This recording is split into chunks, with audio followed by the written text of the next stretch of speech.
You already know why nobody respects you. You've known for a long time. You just refuse to say it out loud. That ends today. Here's the brutal reality most channels won't say to your face. You are not being disrespected because the world is unfair. You are not being overlooked because people are blind. You are being treated exactly how you have trained them to treat you. Think about that. Every apology you didn't need to give, every boundary you let someone walk across, every room you walked into already shrinking yourself before anyone said a word. You did that. Nobody forced you. Ask yourself this question right now. When did you stop expecting to be taken seriously?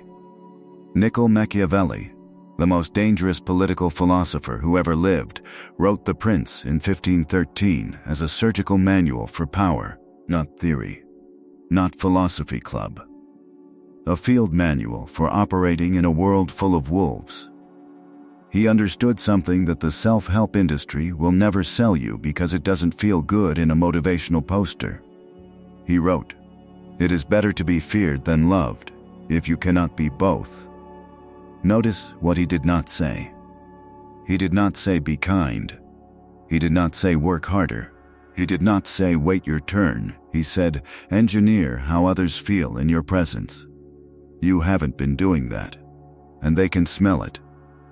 Here is the thesis of everything you are about to learn. Lack of respect is not a character flaw. It is a strategic error. Respect is not given. It is not earned by being good. It is not a reward for patience. Respect is engineered. And in the next 20 minutes, you are going to learn exactly how to do it. Here is what you are going to walk away with today. Principle 1. The predator posture. How your body is already broadcasting weakness. Principle 2. The scarcity signal. Why availability destroys authority. Principle 3. The silence weapon. Why most people talk their power into the grave. Principle 4. The controlled defection. How strategic disagreement manufactures respect overnight. Principle 5. The information asymmetry play. Why knowing more than you reveal is pure leverage. Principle 6. The consequence architecture. How to make people feel the cost of crossing you. Principle 7. The shadow calibration. The psychological principle that almost nobody talks about, and the reason some people command rooms without saying a single word. Stay until the end, because Principle 7 is the one that will rewrite how every person you know sees you, permanently. Principle 1. Your body is already confessing. You walk into rooms. People already make their verdict before you open your mouth, before you say your name, before you shake a hand, before you do a single thing. They decide, and you have been giving them ammunition to decide against you. Here is what is actually happening inside their brains. Human beings are neurologically wired for dominance detection. Your nervous system evolved hunting on savannas and surviving predators. In 50 milliseconds, faster than conscious thought, the brain scans every body it encounters and asks one question. Is this creature dangerous or safe? Not interesting, not smart, not kind, dangerous or safe. When you walk in with rounded shoulders, when you drop your eye contact first, when you laugh before the joke lands, when you fill silence with nervous chatter, your body is filing a flight response report. You are signaling, I am prey. And wolves don't respect prey. They consume it. Machiavelli understood embodied power 3 centuries before neuroscience had a name for it. He wrote, "A prince should show himself a lover of merit, and should honor those who excel in every art." Notice, a prince shows himself. The display is intentional. The performance is deliberate. This is not arrogance. This is architecture. Here is what you change, starting today. Tactic 1. Walk into every room at 70% of your maximum speed. Slow is authority. Fast is anxiety.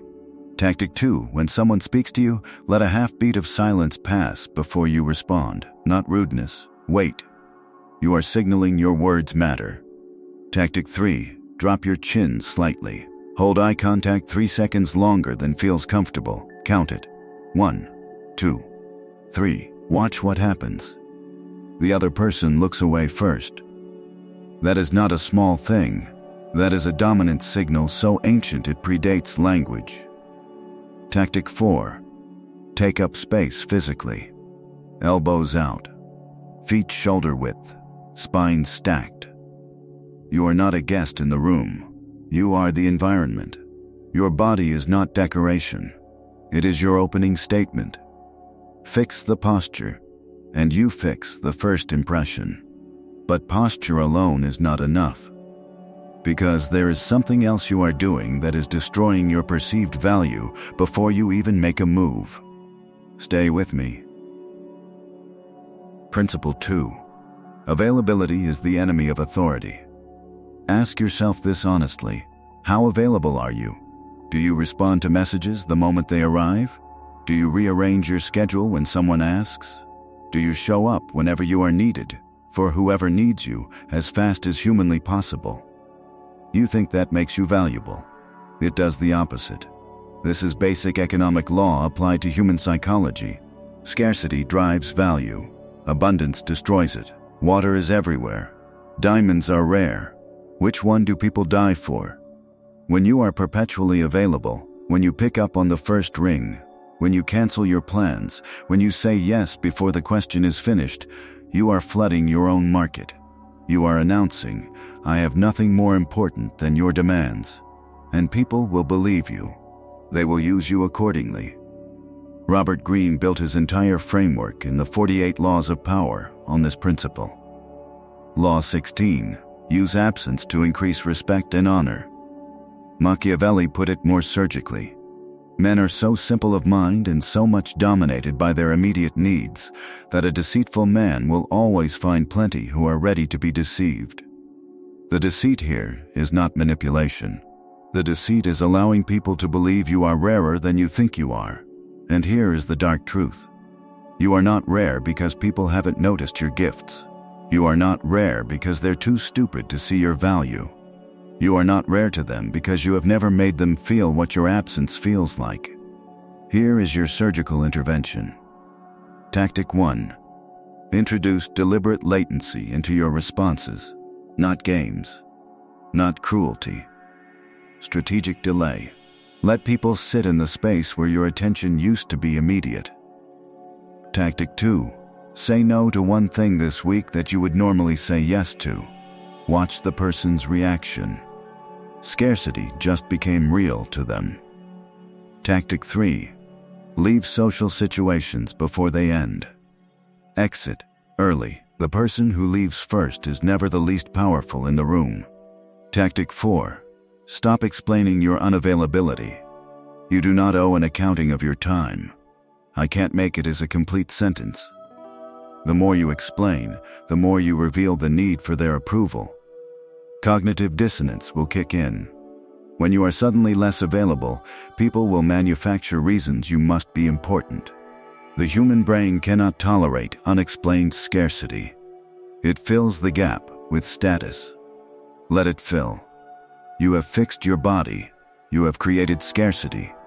But there is a weapon you have been handing to your enemies every single day. You are about to learn to take it back. Principle 3. The fox knows when to be still. You talk too much. I do not mean that as an insult. I mean it as a diagnosis. In social situations, in arguments and negotiations, when the pressure rises, you speak. You explain. You justify. You overshare. And every word you produce in that state is a piece of intelligence handed to the enemy for free. Here is what actually happens in the mind of the person listening to you over-explain. They are not being convinced. They are cataloging your vulnerabilities. Every defensive sentence tells them what they are allowed to attack. Every nervous filler, the you knows and I means, and to be honest, signals that you do not fully believe what you are saying. Silence, on the other hand, is psychologically intolerable for most people. When you say something and fall completely still, when you let the silence sit like weight in the room, the other person will move. They will speak. They will fill the gap, and in filling it, they will reveal everything you need to know. Sun Tzu wrote in The Art of War, "The supreme art of war is to subdue the enemy without fighting." Machiavelli agreed in principle. He observed that the lion uses force and the fox uses cunning. He wrote, "A prudent ruler cannot, and should not, honor his word when it places him at a disadvantage." And what is the most underrated form of cunning? Saying nothing at all. Here is your field training. Tactic 1. After you make a strong statement, shut your mouth. Let the silence work. Count in your head if you have to. 1, 2, 3, 5. Do not apologize for the silence. It is doing its job. Tactic 2. In conflict, lower your voice rather than raise it. Cold, quiet, precise. This is not passive. This is a surgical strike. Shouting reveals emotional investment. Quiet reveals control. Tactic 3. Stop answering questions you do not want to answer. "That's an interesting question" is a pivot, not an answer. You are allowed to redirect. You are not under oath. Tactic 4. Never explain your decisions to people who are not stakeholders. You do not explain to the wolf why you are moving the sheep. The lion does not explain the hunt. The fox does not explain the route. They simply move, and the world adjusts around them. You have weaponized your body, your absence, and your silence. Now it's time to do something that will feel deeply counterintuitive. You are going to learn to disagree strategically. And it is going to be the most powerful thing you do this week. Principle 4. How disagreement manufactures respect. Ask yourself this question. When was the last time you disagreed with someone powerful in public? Not rudely, not combatively, just clearly, calmly, and without apologizing for it. If you are honest, the answer is rarely. Maybe never. Because you have built a covert contract with the people around you. An unspoken agreement. You do not challenge them. In exchange, they do not reject you. This is the agreement of prey. And it is destroying your perceived value every single day. Here is the psychology. Human beings do not respect people who agree with them constantly. They like them. There is a vast difference.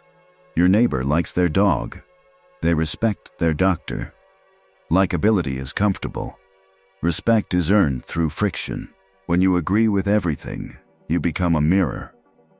And no one fears a mirror. No one respects a mirror.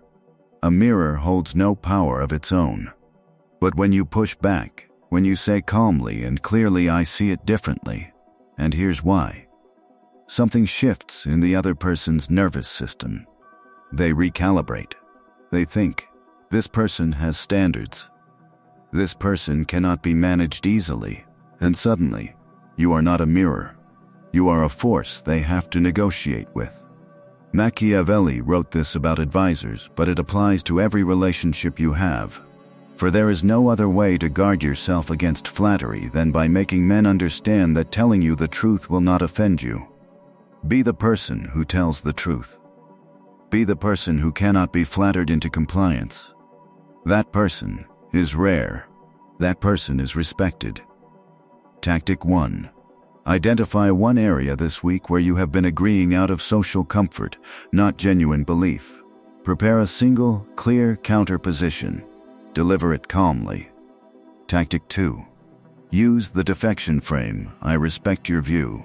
I see it differently." Then stop. Do not hedge. Do not add a dozen qualifications. Let it stand. Tactic 3. When challenged on your position, do not immediately retreat. Hold the line for at least one exchange. Even if you eventually agree, you have signaled that your positions have architecture, not just reflexes. Tactic 4. Never manufacture disagreement. Sycophancy is weakness. But so is contrarianism. Disagree only when you genuinely see it differently. The goal is authenticity with spine, not performance. Wolves test each other constantly. They probe for weakness. When they find a member of the pack who does not flinch, who holds ground without aggression, they do not attack. They submit. You are learning to hold your ground without firing a shot. Now, you need to understand what information you are allowed to reveal and what you must guard like military intelligence. Principle 5. Knowledge kept is power held. Here is a concept that the most powerful people in every room understand and use constantly. Information asymmetry. The principle that whoever knows more controls more. Think about every person who has ever had power over you. Your boss, a difficult family member, a persuasive adversary. What did they have that you didn't? They knew something you didn't. About the situation, about the stakes, about you. Information is not neutral. Information is ammunition. And you have been handing yours out freely, cheerfully, to anyone who shows the slightest curiosity. You tell people about your plans before they are complete. You share your fears in the wrong rooms. You reveal your next move in the middle of making it. You broadcast your emotional state through your face, your voice, your entire body. You have no intelligence discipline whatsoever. And the sophisticated people around you, the ones who seem to always land on their feet, who always seem to know what's coming, they are not smarter than you. They are simply quieter about what they know. Machiavelli wrote, "One must be a fox in order to recognize traps, and a lion in order to frighten off wolves." The fox survives by intelligence, by knowing more than it reveals, by mapping the terrain before committing a route. You have been operating as neither fox nor lion. You have been operating as open source. Here is your classified briefing. Tactic 1. Apply the 70-30 rule in conversations. Listen 70% of the time. Speak 30%. You will learn more. You will reveal less. Your words will carry more weight when they come. Tactic 2. Never announce plans in progress. Completed victories can be shared. Active operations are confidential. Let people discover what you have done, not what you intend to do. Tactic 3. Audit your emotional transparency. Your anger, your fear, your excitement, these are signals. In strategic environments, signals are vulnerabilities. Practice the flat affect, engaged but unreadable. Tactic 4. Ask questions instead of offering information. Questions gather intelligence. Statements give it away. The person asking the questions is always the one running the frame. Tactic 5. Know the personal information of the people you deal with. Their motivations, their insecurities, their ambitions. Not to exploit, to understand. Understanding creates leverage that aggression never can. The fox does not charge at the trap. The fox circles it, maps it, decides whether it's worth engaging at all. Start circling. You have intelligence, you have posture, you have scarcity and silence and the willingness to hold ground. But none of it matters if people don't understand one fundamental thing. What happens when they cross you? Principle 6. Build the fence or live without borders. Boundaries without consequences are decorations. Read that again. Boundaries without consequences are decorations. You may have spent years reading about self-worth and setting healthy limits, and perhaps you have even announced those limits to the people in your life. But here is the question that determines everything. What actually happens when someone crosses them? If the answer is, you feel hurt, maybe you say something, probably you eventually let it go, then you do not have boundaries. You have suggestions. And suggestions are ignored. By wolves, by hyenas, by every opportunistic creature who tests the fences and finds them made of paper. Machiavelli was unambiguous on this point. He wrote one of the most misunderstood lines in the history of political philosophy. Men should be either treated generously or destroyed, because they take revenge for slight injuries. For heavy ones they cannot. This is not a call for cruelty. It is a call for clarity. Either treat people well enough that they have no grievance, or respond to violations decisively enough that they do not repeat. What Machiavelli condemned, what he saw as the fatal political error of the weak ruler, was the middle ground. The gentle punishment, the softly worded consequence, the boundary restated for the fourth time. That middle ground does not create reform. It creates contempt. Here is how you build architecture with teeth. Tactic 1. Define your actual non-negotiables, not your preferences, not your comfort zones, the 3 to 5 things that, when violated, change your behavior toward that person permanently. Know them before the violation, not after. Tactic 2. Respond to the first violation visibly and proportionately, not explosively, not emotionally, calmly, clearly, and without ambiguity. This is not acceptable. Here is what changes. Tactic 3. Follow through. Every single time. One inconsistency in consequence delivery trains people that the boundary is negotiable. Inconsistency is the termite in the architecture. Tactic 4. Make the consequence match the violation. Overreaction creates drama and loses you credibility. Underreaction signals weakness. Surgical precision is the standard. Tactic 5. Remove your emotional investment from the consequence. You are not punishing because you are hurt. You are correcting because the operating parameters were violated. This is engineering, not vengeance.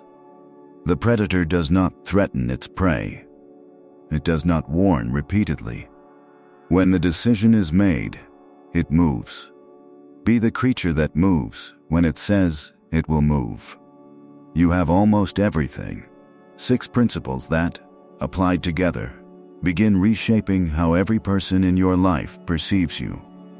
But there is one final principle, the deepest one, the one that operates below the level of tactics and techniques. The one that, without it, everything else is a costume. Pay attention to this next section. This is the one most people miss completely. Principle 7. Integrate what you fear to become what they fear. Here is the final diagnosis. The reason all the tactics in the world sometimes fail to produce lasting respect is this. People can sense when you are performing. They cannot always articulate it.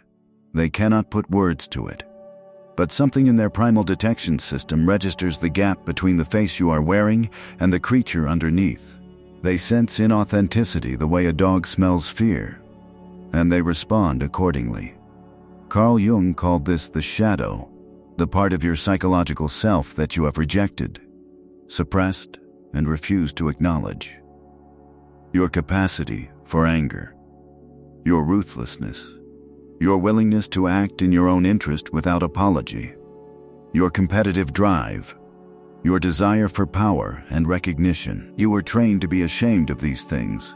You were told they were dangerous, antisocial, wrong. And so, you buried them. And now you walk through the world performing kindness and softness and agreeability, while something buried and real is leaking through the cracks. And people feel the leak. They feel the pressure of what you are suppressing. And it makes them uncomfortable. It makes them distrust you, not because you are dangerous, because you are unintegrated.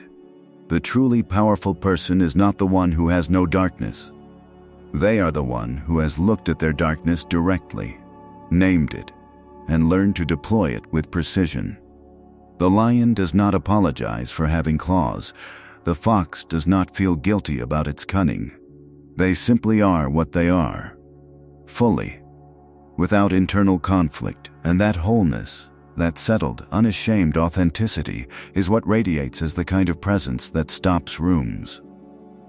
Machiavelli wrote, "The lion cannot protect himself from traps, and the fox cannot defend himself from wolves. One must therefore be a fox to recognize traps, and a lion to frighten wolves." He is not describing 2 different creatures. He is describing one fully integrated creature who has access to all of its nature. That is what you are building toward. Here is your most important assignment. Tactic 1. Identify the trait you are most ashamed of. The one you hide, manage, deny. Sit with it for 5 minutes without judgment. Name it. It is not your enemy. It is a resource without a discipline. Tactic 2. Find one legitimate arena where that suppressed quality is an asset. Competitive, aggressive, calculating, detached. Every shadow trait has a domain where it is a weapon. Find yours. Tactic 3. Practice shadow expression in low-stakes environments first. A negotiation, a workout, a controlled disagreement. Let the buried things surface in a directed way. Watch how it feels to be whole. Tactic 4. Stop curating your personality for mass approval. The people whose respect you most want are not attracted to comfortable, managed, socially appropriate versions of you. They are attracted to the real signal. Broadcast it. Cognitive dissonance will resist this work. Your entire social identity may have been built on the suppression of your power. Dismantling that feels dangerous. Do it anyway, because the version of you on the other side of this integration is not someone who demands respect. It is someone around whom respect becomes the only logical response. Let me tell you exactly what just happened in this video. You walked in here knowing something was wrong. Something about how people treat you. Something about the respect you are not receiving and can't quite explain. And I gave you the explanation. Not because you are a bad person. Not because the world has been unfair, though sometimes it has been. But because you have been operating without a strategy. You have been kind when you needed to be calculated. You have been available when you needed to be scarce. You have been talking when the silence would have done the work for you. You have been agreeing when disagreement would have made them stop and look at you differently. You have been broadcasting your intelligence to people who were filing it as ammunition. You have been announcing consequences you never delivered. And most importantly, you have been performing a version of yourself that even you do not fully believe. That is over. You now have 7 surgical instruments in your hands. The predator posture. Your body is your first declaration. The scarcity signal. What cannot be easily accessed is valued. The silence weapon. The one who controls the pause controls the room. The controlled defection. Friction is the price of respect. The information asymmetry play. The fox survives by knowing more than it reveals. The consequence architecture. Borders without enforcement are theater. The shadow calibration. The integrated creature radiates what the fractured one performs. Now hear me very clearly on what is at stake if you do not use these. The wolves in your environment are not waiting. The people who are already navigating power with intention, they are not pausing while you decide whether this is too aggressive, too dark, too uncomfortable for your current self-image. They are moving. Every day you spend waiting for respect to arrive naturally is a day you spend as prey in a landscape that does not reward patience. It rewards position. The person who has the respect you want. The one whose presence commands rooms, whose opinions shift conversations, whose boundaries are honored without negotiation. That person did not wake up with those qualities. They built them. Deliberately. Through exactly the kind of ruthless self-examination you just started doing in this video. The question is not whether you can do this. The question is whether you are willing to stop being comfortable with being overlooked. That is the decision point. Right now. Not tomorrow, not after the next self-development binge. Now. Here is your first mission after this video ends. Pick one principle from this list. Just one. And deploy it in the next conversation you have. Not perfectly, not with a script in your hand, just intentionally. Then come back here and watch the next video. Because what we covered today is the foundation. The next level goes deeper into the mechanics of long-term social power, and most people will not be ready for it. If you are, subscribe right now. Hit the notification bell. Because the next video continues this framework, and you cannot afford to miss the piece that ties it all together. And before you leave, write sovereign in the comments below. Not because it is a hashtag, not because it is a game. Write it because it is a declaration. Because the moment you type that word, you are acknowledging something that most people in your life will never have the courage to admit. you are done operating without power. The wolves are in every room you will ever enter. Be the creature they calculate, not the one they consume.